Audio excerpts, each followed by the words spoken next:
How did the journey happen? Dipankar, every time a doctor writes, what comes out is not always a prescription.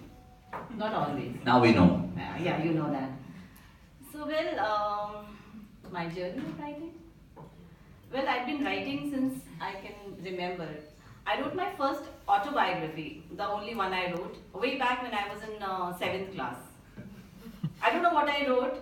I don't remember exactly, but then I got my cousin reading it. He used to stay with us, and I didn't quite like the way he was grinning, so I just tore it off.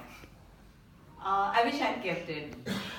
But I mean, as far as I can remember, I was writing, but never much seriously.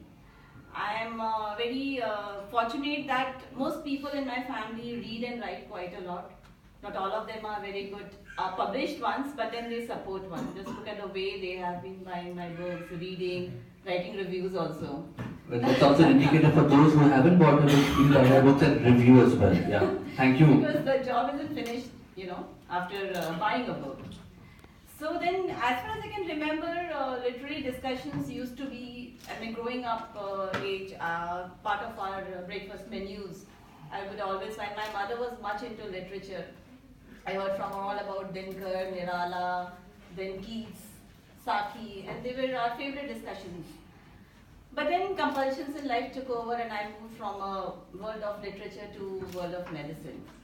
Medicine is a very engrossing field, it keeps you very tied up.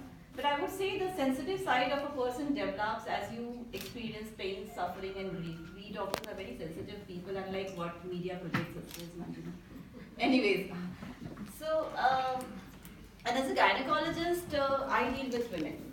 Most gynecologists deal with women, and somehow their behavior, their struggle, their trauma, it's unavoidable that it would leave an impact on my writings. It's very much influenced, and I'm very much influenced by that.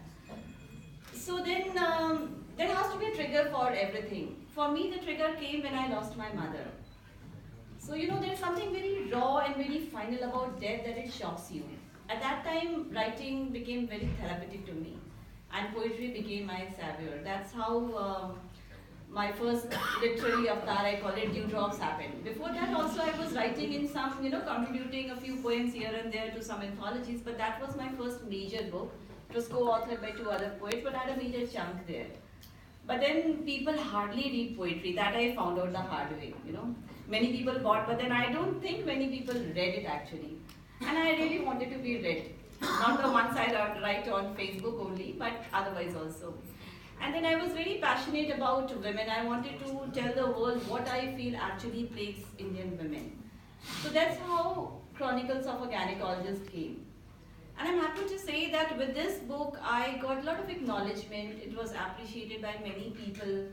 And I was finally accepted in the writing world and pushed in a way like never before.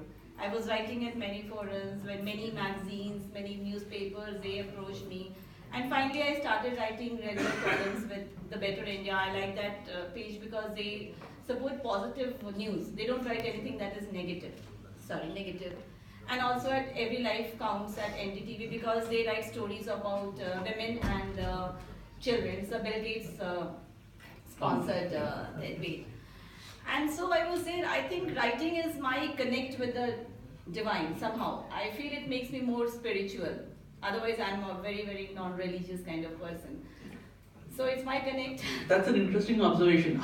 I'm sure all of you know Trupti by some means or the other. How many of you are related to her professionally?